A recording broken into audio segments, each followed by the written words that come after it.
एक बार भगवान बुद्ध एक गांव में उपदेश दे रहे थे। उन्होंने कहा कि हर किसी को धरती माता की तरह सहनशील तथा क्षमाशील होना चाहिए।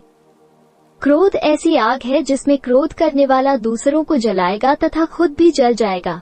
सभा में सभी शांति से बुद्ध की वाणी सुन रहे थे, लेकिन वहां स्वभाव से ही अतिक्रोधी एक ऐसा व्यक्ति भी बैठा हुआ था जिसे ये सारी बातें बेतुकी लग रही थी।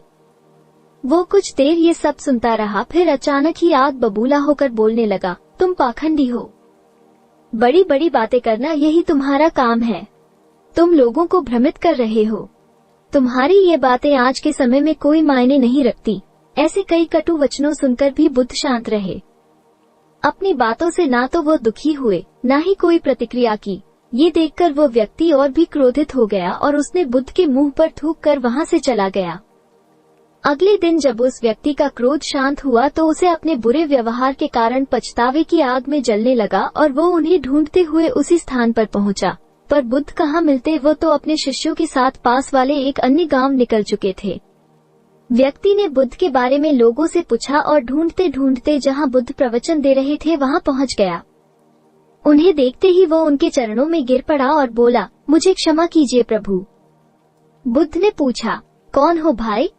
तुम्हें क्या हुआ है? क्यों क्षमा मांग रहे हो? उसने कहा, क्या आप भूल गए?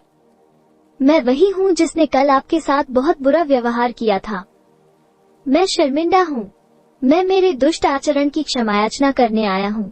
भगवान बुद्ध ने प्रेम पूर्वक कहा, बीता हुआ कल तो मैं वही छोड़कर आया गया और तुम अभी भी वही अटके हुए हो। तुम्हें अपनी गलती का आभास हो गया। तुमने पश्चाताप कर लिया। तुम निर्मल हो चुके हो। अब तुम आज में प्रवेश करो। बुरी बातें तथा बुरी घटनाएं याद करते रहने से वर्तमान और भविष्य दोनों बिगड़ते जाते हैं। बीते हुए कल के कारण आज को मत बिगाड़ो। उस व्यक्ति का सारा बोझ उतर गया। उसने भगवान बुद्ध के चरणों में पड़कर क्रोध त्याग का तथा क्षमाशीलता का संकल्प लिया।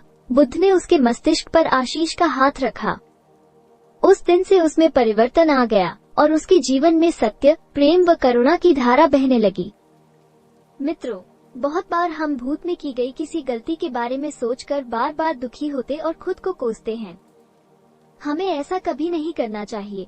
गलती का बोध हो जाने पर हमें उसे कभी ना दोहराने का संकल्प लेना चाहिए और एक नई ऊर्जा के साथ वर्तमान को सुदृढ़ बनाना चाहिए।